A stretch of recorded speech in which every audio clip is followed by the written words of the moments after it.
Australia do come into this test match, the team under pressure. They should have won on Monday and they didn't. Tim Payne, as you say, acknowledged the way that he behaved with Ashwin especially wasn't befitting that of the Australian team that he wants to lead post the sandpaper debacle in 2018. There was some broader noise around Stephen Smith, which has been largely dismissed now as that. But nevertheless, the off-field conversations and as you say, the press conference yesterday and all the rest of it, it does leave a certain feeling heading into the Gabba that this is going to be a fascinating contest.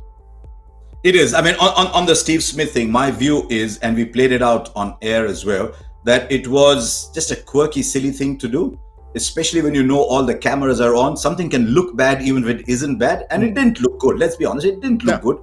But it's interesting that all the people who've been around the game for a long time and who saw it said, Smith, why did you do it? That was a very silly thing to do. It looked very bad, but it just goes as a tick mark against Smith. So he's thinking as well, hang on, I mean, I was just being quirky and silly. Why are everyone talking to me about this? Because, I mean, he didn't scuff the pitch. If he had scuffed the pitch, I think he should have got a ban anyway.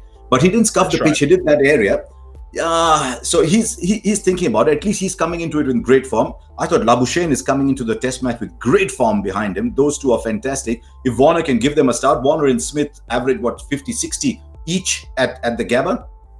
Yeah, well, I think anyone that saw the Smith incident, who's been following his career very, very closely, I've probably been at 60 of his 76 test matches, knows that he does it all day long when he's in the field. It's just one of those things. But you're right, it did look bad. And the framing around the video was that he was trying to disturb Rishabh Pant's mark. But really, that doesn't hold up to any serious scrutiny. But nevertheless, it does mean that his behaviour will be under scrutiny in a way that wouldn't necessarily have been the case anyway. It's this kind of, I mean, why is it, Harsha, when Australia play India or when England play Australia, it's as though trouble follow these contests?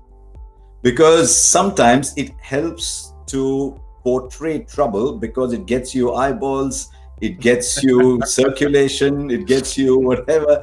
I mean, my last word on that scratching incident is, Adam, you and I didn't play at that level, but we played okay cricket. I played on matting, but I would constantly be looking down because you'd marked your guard with chalk. With every ball, when you put your toes, you actually are looking back to see, okay, right, is my guard all right? You don't just blindly put your feet wherever and go on there. You know straight away that you're on the wrong guard.